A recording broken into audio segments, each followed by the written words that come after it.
Hello everyone, সবাই তোমরা কেমন আছো? আশা করি তোমরা সবাই খুব ভালো আছো।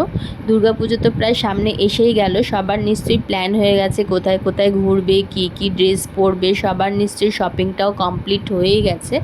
তো আজকে আমি যে তোমাদের সাথে মেকআপ টিউটোরিয়ালটা শেয়ার করছি, সেটা কিন্তু তোমরা সপ্তমীর দিন নাইট আউট করতে হলে ইজিলি ক্রিয়েট করে যেতে পারো।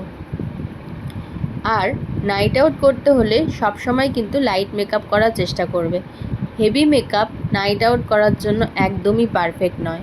তো দেখো, আমি কিন্তু আজকে একদম লাইট মেকআপেরই চেষ্টা করেছি, আর লাইট মেকআপই তোমাদের সাথে শেয়ার করছি। তোমরা যে কোনো মেকআপ করার আগে বেস মেকআপটা অবশ্যই কিন্তু খুব ভালোভাবে করবে, কারণ বেস মেকআপ ভালো না হলে পুরো মেকআপটাই কিন্তু একদমই ভালো হবে না।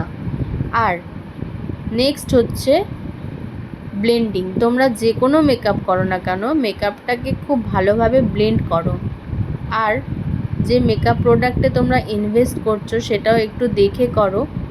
যে মেকআপ প্রোডাক্ট তোমরা চাও যে অল্প প্রাইসের মধ্যে, কম প্রাইসের মধ্যে নিতে, তখনও তোমরা একটু কোয়ালিটির নেওয়ার চেষ্টা করো।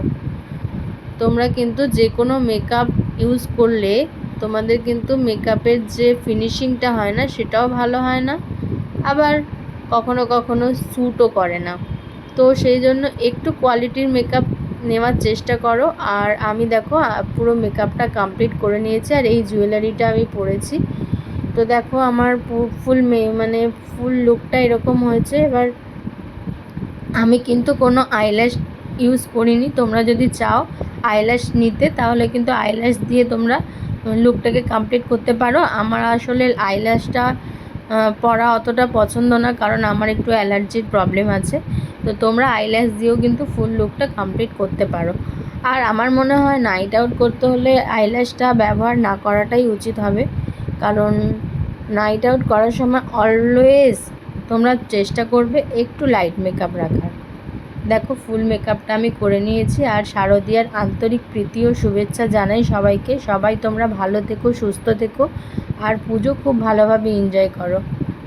অনেক অনেক ধন্যবাদ আমার এই পুরো ভিডিওটা দেখার জন্য। Thank you so much.